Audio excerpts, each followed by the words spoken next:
M Arif MP ആയിരുന്നപ്പോഴുള്ള പ്രാദേശിക വികസന fund വിനിയോഗിച്ച് Kayamkulam നഗരസഭ 9-ാം വാർഡിൽ നിർമ്മിച്ച കുട്ടികളുടെ പാർക്ക് പ്രതിഭ എംഎൽഎയുടെ പ്രത്യേക വികസന നിധിയിൽ നിന്നുള്ള തുക വിനിയോഗിച്ച് ആറാട്ടുകുളത്തിന് സമീപം സ്ഥാപിച്ച മിനിമാസ് ലൈറ്റ് എന്നിവയുടെ ഉദ്ഘാടനം നടന്നു. കായംകുളം നഗരസഭ വാർഷിക പദ്ധതിയിൽ ഉൾപ്പെടുത്തി പുനരുദ്ധരിച്ച അംഗനവാടി കെട്ടിടം, ലൈബ്രറി ഹാൾ, കമ്മ്യൂണിറ്റി ഹാൾ എന്നിവയുടെ ഉദ്ഘാടനവും നടന്നു.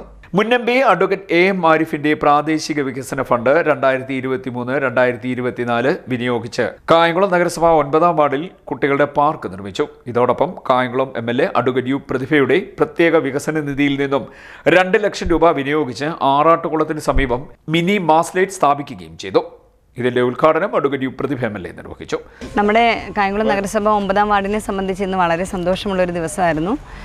പ്രിയപ്പെട്ട അമ്പിളി ടീച്ചർ കൗൺസിലറുടെ നേതൃത്വത്തിൽ നഗരസഭയിൽ നിന്നും എം പിയിൽ നിന്നും MLAയിൽ നിന്നും ഒക്കെ പിന്നെ സന്മനസ്സുള്ളവരിൽ നിന്നും ഒക്കെ ഫണ്ട് സ്വരൂപിച്ചുകൊണ്ട് നിരവധിയായിട്ടുള്ള വികസന പ്രവർത്തനങ്ങൾക്ക് ഇന്ന് ഒരു ഒറ്റ കുടക്കീഴിൽ നിരവധി വികസന പ്രവർത്തനങ്ങൾക്ക് ഇന്ന് തുടക്കം കുറിക്കുകയായിരുന്നു. ഇപ്പം നമ്മൾ നിൽക്കുന്നത് MLA ഫണ്ട് ഉപയോഗിച്ച് ചെയ്തിരിക്കുന്ന വിട്ടോബ ഭാഗത്തെ മിനിമാർട്സ് ലൈറ്റിൻ്റെ സ്വിച്ച് ഓണിനാണ് ഇവിടെ നിൽക്കുന്നത്. അതിനേക്കാളൊക്കെ സന്തോഷം എന്ന് പറഞ്ഞാൽ നമുക്ക് ആ ഒരു പ്രദേശം, പ്രത്യേകിച്ച് നമുക്കറിയാം മാർക്കറ്റിനകത്തേക്ക് പോകുന്ന സ്ഥലത്ത് ആ ഒരു ജലാശയം കുറച്ചധികം മലിനപ്പെട്ട് കിടക്കുകയായിരുന്നു. ആ ഭാഗം കുറച്ചൊന്ന് വൃത്തിയാക്കി കുഞ്ഞുങ്ങൾക്ക് വേണ്ടി advocate M Arif M P 12 ലക്ഷം രൂപയാണ് ഈ 9-ാം വാർഡിലെ കൗൺസിലർക്കായിട്ട് പ്രവർത്തനങ്ങൾക്ക് നൽകിയത്. ഇന്ന് ഞങ്ങൾ ഒത്തിരി സന്തോഷത്തോടെയാണ് ആ പാർക്ക് ഉദ്ഘാടനം ചെയ്യുന്നത്. എനിക്കൊന്നും അതൊരു വലിയ മാതൃകയാണ്. പ്രത്യേകിച്ച് വെക്കേഷൻ കാലമാണ്. അത് വെക്കേഷൻ കാലത്ത് കുഞ്ഞുങ്ങൾക്ക് വേണ്ടി ഒരു പൊതുസ്ഥലം, പ്രത്യേകിച്ച് ഒരു കാര്യം 3 മണിക്ക് ശേഷം കുഞ്ഞുങ്ങളെ അങ്ങോട്ട് വിടാവുള്ളൂ. ഭയങ്കര വെയിലാണ്, എല്ലാവരും ശ്രദ്ധിക്കണം. എവിടെ നിന്ന് വേണേൽ വരാം കുട്ടികൾക്ക്, പക്ഷേ 3 മണി 4 മണിയോടുകൂടി മാത്രമേ ഈ വേനൽക്കാലത്ത് കുട്ടികൾക്ക് പാർക്കിലേക്ക് നമുക്കത് കാര്യങ്ങളൊക്കെ ചെയ്യാൻ പറ്റുള്ളൂ. മറ്റു സമയത്താണെങ്കിൽ കുഴപ്പമില്ല, ചൂടുള്ളതുകൊണ്ട്. അപ്പോൾ അതായി. ഒപ്പം നമ്മുടെ അംഗൻവാടി, അതിനകത്തുള്ള അംഗൻവാടിയായിരുന്നു, അത് നവീകരിച്ചു. Conference hall നവീകരിച്ചു. ഒരു ലൈബ്രറി, ഒരു വാർഡിൽ ഒരു ലൈബ്രറി എന്ന് പറയുമ്പം അത് സാംസ്കാരികപരമായും വിദ്യാഭ്യാസപരമായിട്ടും ഉള്ളൊരു മുന്നേറ്റത്തിനുള്ള പ്രവർത്തനമാണ്. അപ്പോൾ എല്ലാം കൊണ്ടും ശരിക്കും ഇന്ന് 9-ാം വാർഡിൽ ഒട്ടനവധി പ്രവർത്തനങ്ങൾക്ക് ഒരു കുടക്കീഴിൽ തുടക്കം കുറിക്കാനായിട്ട് വാർഡ് കൗൺസിലർ അമ്പിളി ടീച്ചർക്കും ഒപ്പം നഗരസഭയ്ക്ക് അതുപോലെ MP അതിൻ്റെ ഒരു ഭാഗമാവാൻ എനിക്കും ഒക്കെ കഴിഞ്ഞതിൽ തീർച്ചയായിട്ടും ഒരുപാട് സന്തോഷം. ഇതെല്ലാം ജനങ്ങൾക്ക് കൂടുതൽ സന്തോഷവും സമാധാനവും ഒക്കെ നൽകി കൂടുതൽ ഹാർമണിയോടുകൂടി എല്ലാവർക്കും മുന്നോട്ട് പോകാൻ കഴിയട്ടെ.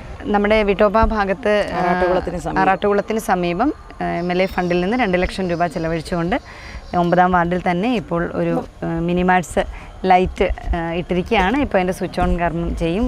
കൂടാതെ 52-ലധികം മിനിമാർട്സ് ലൈറ്റ് മണ്ഡലത്തിൽ പല പ്രദേശങ്ങളിലായി നിലവിൽ ഇട്ട് കഴിഞ്ഞിട്ടുണ്ട്. പരമാവധി എല്ലായിടത്തും വികസനങ്ങൾ എത്തിക്കാൻ വേണ്ടിയിട്ട് പരിശ്രമിക്കുകയാണ്. ഉള്ള ഫണ്ടിൽ നിന്നാണ് എല്ലായിടത്തേക്കും എത്തിച്ചേരാനുള്ള പരിശ്രമം നടത്തുന്നത്.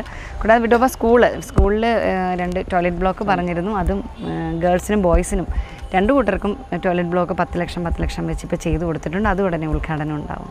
തുടർന്ന് കായംകുളം നഗരസഭ വാർഷിക പദ്ധതി 2023-2024 ഉൾപ്പെടുത്തി പുനരുദ്ധരിച്ച അംഗൻവാടി കെട്ടിടം, ലൈബ്രറി ഹാൾ, കമ്മ്യൂണിറ്റി ഹാൾ എന്നിവയുടെ ഉദ്ഘാടനം നഗരസഭാ ചെയർപേഴ്സൺ P. ശശികല നിർവഹിച്ചു.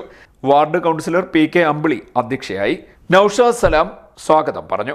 നഗരസഭ വൈസ് ചെയർമാൻ J. ആദർശ്, കൗൺസിലർമാരായ ഷാമില അനിമോൻ, S. കേശുനാഥ്, ഷിബ ഷാനവാസ്, അൻസാരി കോയിക്കലേത്ത്, മുസ്ലിം ലീഗ് മണ്ഡലം സെക്രട്ടറി സലാം വൈക്കത്ത് എന്നിവർ ആശംസാ പ്രസംഗം നടത്തി. ചടങ്ങിന് ഷെബി കാലിച്ചാക്കുകട, സജു മറിയം, അഷ്റഫ് മാളികയിൽ, സജു ബഷീർ, P. K. അരാഫത്ത്, താഹ വൈദ്യൻ വീട്ടിൽ തറയിൽ, പ്രൊഫസർ ജലാലുദ്ദീൻ എന്നിവർ നേതൃത്വം നൽകി. ഷഹിദ നന്ദി പറഞ്ഞു. CD net news, Kayamkulam.